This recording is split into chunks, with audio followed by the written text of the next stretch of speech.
tonight is Khashyar Darvich, film director for the Dalai Lama Awakening. He's here in Washington, D.C. to do some screenings for his film, and it's our pleasure to have him in the studio. Welcome. It's my pleasure. Welcome. Thank you for having me. Yeah. Khashyar, tell us a little bit about your background and how you came to be drawn to doing a film involving the Dalai Lama. Yeah. I'm actually half Iranian or Persian. I see. And half Swedish German American. And we actually had no religion in our house whatsoever. And I was making a film about peace.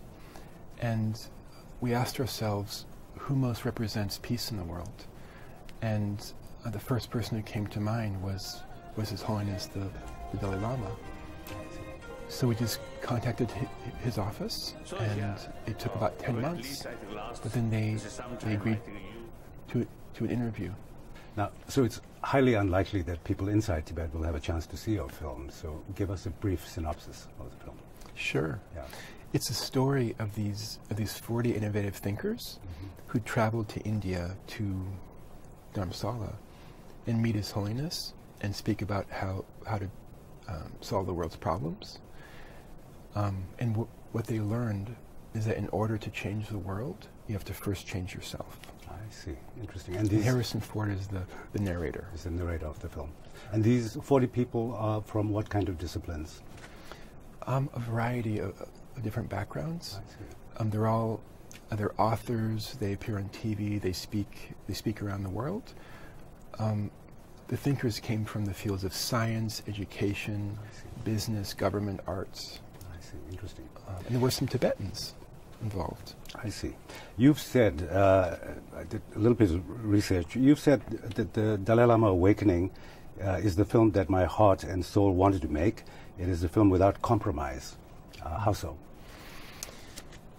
Well, as a filmmaker, you want to speak your truth in the most authentic way possible. And we actually went. This is a poetic. This is a poetic revision of a previous film, and but I felt like the previous film, it didn't really express the story in kind of a pure heartfelt way, in the way that it was meant to.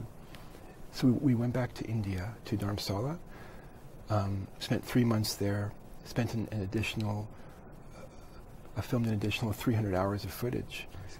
And we created this film. I see. Interesting. I think it's important that a film speaks into the heart of an audience, and you know it when you travel with the film, as I did. I screened the previous film in over 400 times around the world. I see. And then now I've been on a U.S., Canada, and UK, Ireland tour of this film. I see. And you can see how the audience responds and how it impacts them. I see. And when you're making the film, when you're shooting, when you're framing the shots, when you're editing, do you have an audience in mind, a particular audience in mind? I don't really. I just believe in telling the most clear, true story possible. I see. And then I believe it'll find an audience.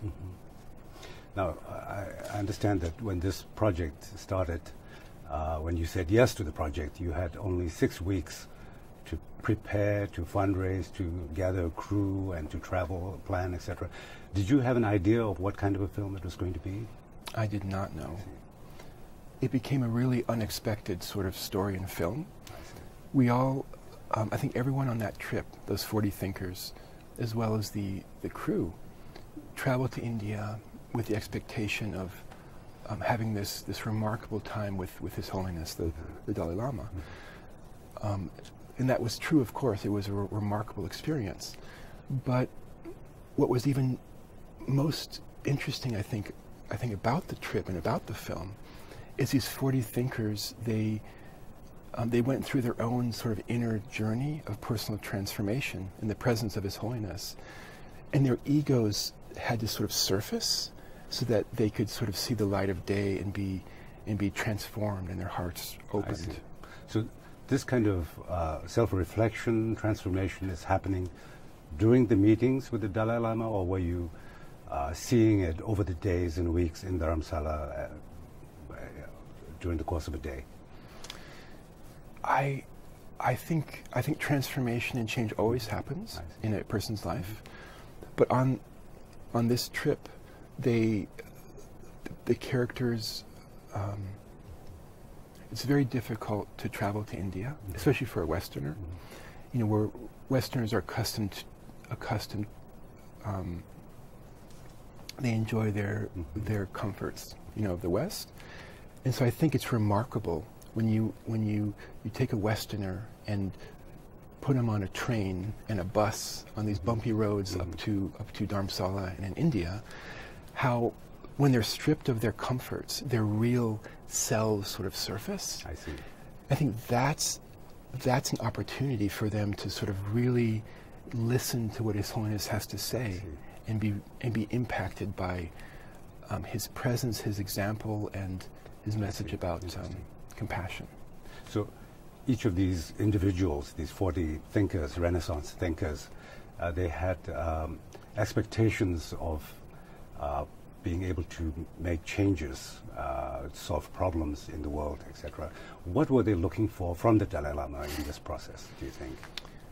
I think they were looking for guidance, and I think it's true of so many who go and see His Holiness and meet him, that they're expecting some kind of special personal experience with him.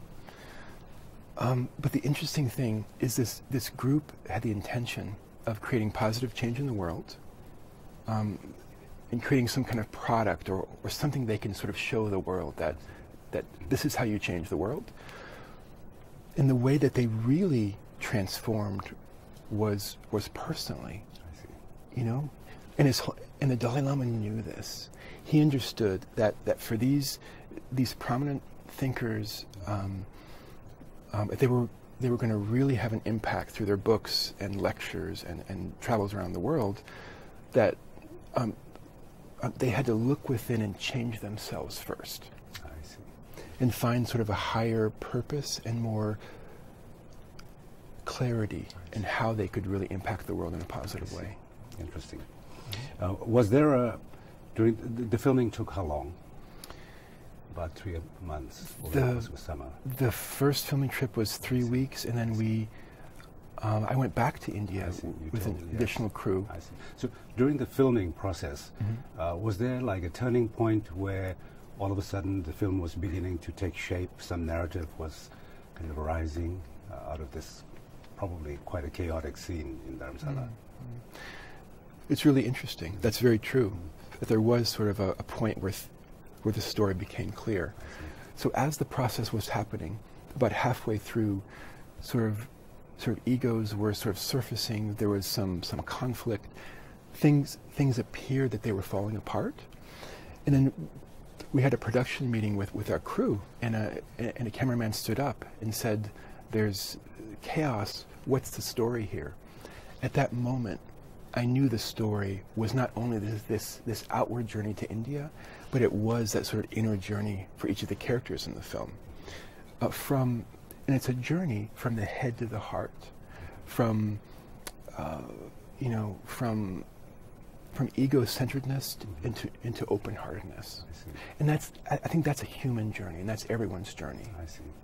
So, as this conference, let's call it, this process of meetings with the Dalai Lama for these work, how did it end? I mean, how do you think they walked away from this experience?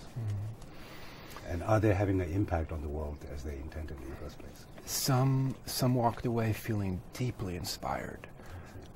Everyone was sort of moved by the Dalai Lama and their experience with him.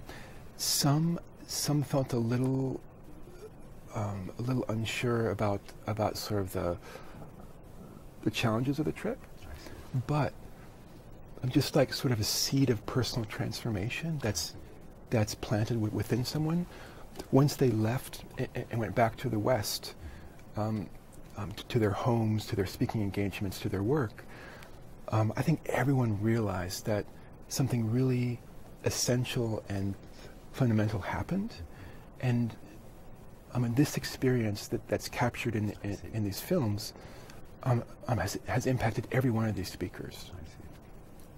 And someone on the, and many from the trip had actually have commented that they felt like that these two films, these two new films featuring His Holiness, Dalai Lama Awakening and Compassionate Action, that they really are the means that are most impacting the world in a positive way. I see. So we've screened, the films are screening around the world, and at every screening, there's someone who comes up to me with tears in their eyes and says, "I was changed by this film." So I think everyone who went there and we as filmmakers, I think that's when we knew and felt satisfied that we're doing our job. And for yourself, I mean, you've spent that much time with His Holiness the Dalai Lama. You actually interviewed him twice, I think, even during that first go-around. Is there any single takeaway for you from that experience of spending that much time with the Dalai Lama? You know, everyone, it's incredible the impact that the Dalai Lama has on millions around the world. And you see him in a stadium of 20,000, and he has this presence and this impact. And the times when I was with him one-on-one interviewing him, I saw for the first time someone who sort of almost effortlessly embodied and expressed compassion and kindness. And that was the moment I realized that that's a natural part of who we are. And everyone, in all circumstances, has that capacity to be compassionate and kind. So that was really transformational for me. And at the same time, after that trip, His Holiness had sort of mentioned to the group that, now it's your turn to sort of take what we've shared and share it in the world in a way that benefits others. And I knew that I had to make films, and that it was my job to make films that were about service and that inspired audiences and that had life-affirming stories. Interesting. Khashyar Darvich, thank you very much for joining us, and good luck with your screenings. Thank you so much.